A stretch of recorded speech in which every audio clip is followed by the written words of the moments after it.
Today's gospel seems hard to proclaim as good news, does it not? I think we oftentimes want to exclude difficult texts such as this, particularly reading them out loud in places where we say this is the gospel of Christ. The hard, uncompromisingly inhumane detail, we want to edit it a bit so it's not so confronting. And yet, sadly,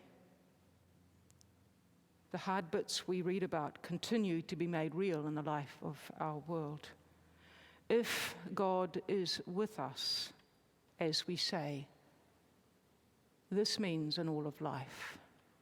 Please do not hear me say that God is with us as if to mean God is on our side if we do such terrible things, or on the side of those who use the name of God to validate the evil they perpetuate. Rather, I mean God is not just about the good bits,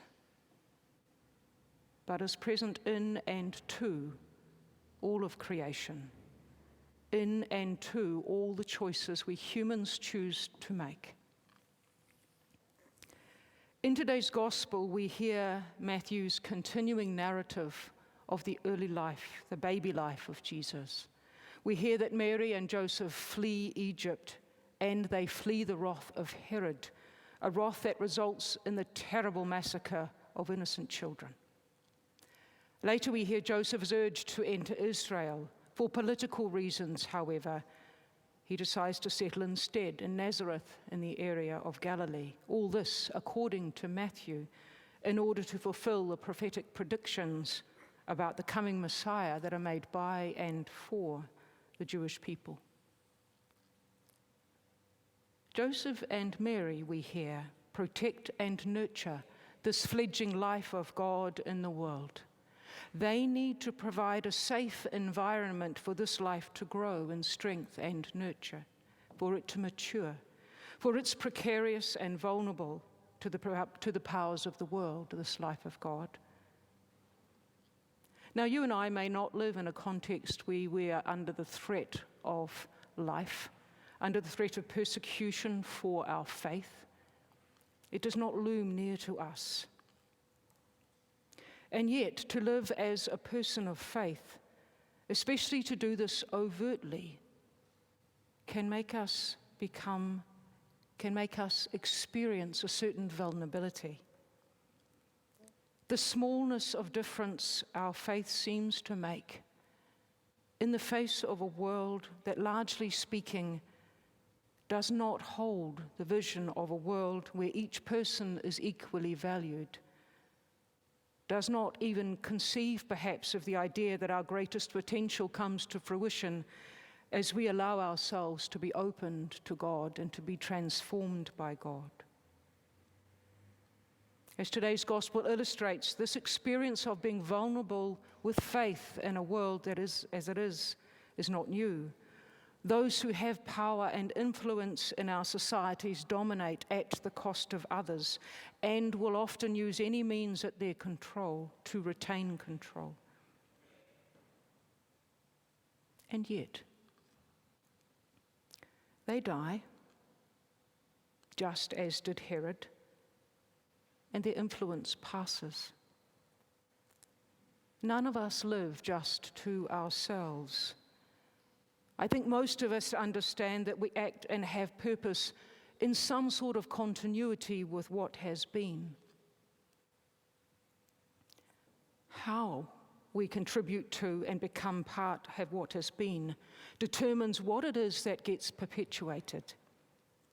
For those who do and have lived mainly to benefit themselves, who have misused and abused power to secure their place, few, if any, will perpetuate their influence and story.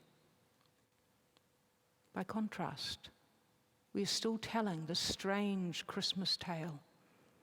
This one that says that God is born in a child, that God is with us. We tell the story as a story of hope and light, a story that is in and for the life of the world. So as you and I, speak and act and live as people of light and hope, as bearers of this deep light, revealing God as present in the world, as this strange birth story tells, then maybe this is the story that will be perpetuated, one of hope and light in the presence of the life of God in the world. Jesus' birth is framed by Matthew to threaten the power of Herod.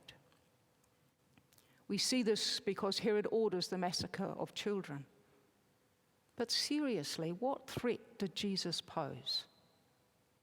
We could construe that it related to the Magi telling of a new king being born, but really, with the humble start that Jesus had, was this likely? So perhaps the threat lay in that alternate vision. The vision that there is another viable way to live with one another, not trading with the currency of domination. A way that disempowers simply by not giving power to the systems, to the people and the structures that determine that the strongest dominate by misusing and abusing the rights and dignities of each person. Such threat is more than theory. For bullets are used to kill those who work for fairer and more just societies.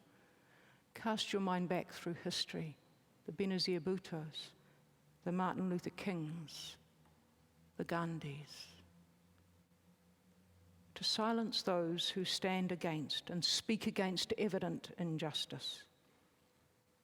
Those who refuse to take up the cudgels to engage the weapons of destruction against which they speak, for by doing so would deny their alternate vision.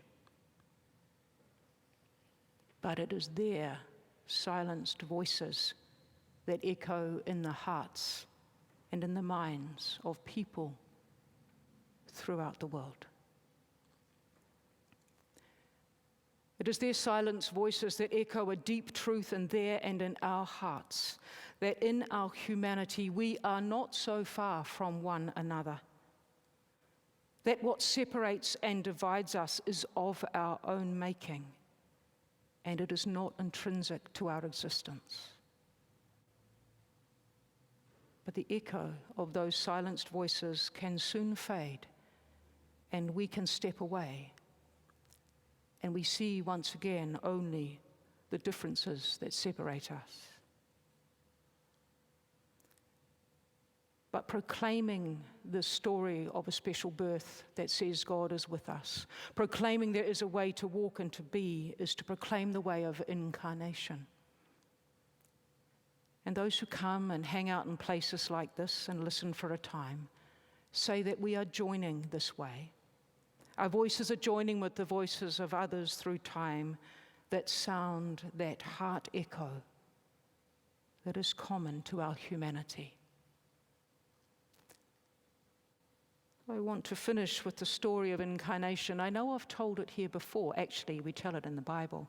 But this is the version from Athanasius that was spoken in the 4th century, and it has been somewhat adapted and expanded by Brian McLaren. It goes like this. Once upon a time, there was a good and a kind king who had a great kingdom with many cities. In one distant city, some people took advantage of the freedom the king gave them and started doing evil. They profited by their evil, and they began to fear that the king would interfere and throw them in jail. And over time, and eventually, these rebels seethed with hatred for the king. They convinced the city that everyone would be better off without the king, and the city declared its independence from the kingdom. But soon, with everyone doing what they wanted, disorder reigned in the city. There was violence, hatred, lying, oppression, murder, slavery, and fear. The king thought, what should I do? If I take my army and conquer the city by force, the people will fight against me, and I will have to kill so many of them, and the rest will only submit through fear or intimidation, which will make them hate me and all I stand for even more. How does that help them to be either dead or imprisoned or secretly seething with rage? But if I leave them alone, they'll destroy each other, and it breaks my heart to think of the pain they are causing and experiencing. So the king did something very surprising. He took off his robes, and he dressed in the rags of a homeless wanderer. Incognito, he entered the city and began living in a vacant lot near a garbage dump. He took up a trade, fixing broken pottery and furniture. Whenever people came to him, his kindness and goodness and fairness and respect were so striking that they would linger just to be in his presence. They would tell him their fears and questions and ask his advice. He told them that the rebels had fooled them, and that the true king had a better way to live, which he exemplified and taught. One by one, then two by two, and then by the hundreds, people began to have confidence in him and to live in his way. Their influence spread to others, and the movement grew and grew until the whole city regretted its rebellion and wanted to return to the kingdom again. But ashamed of their horrible mistake, they were afraid to approach the king, believing he would certainly destroy them for their rebellion. But the king in disguise told them the good news. He was himself the king, and he loved them. He held nothing against them, and he welcomed them back into his kingdom, having accomplished by a gentle, subtle presence what never could have been accomplished through brute force.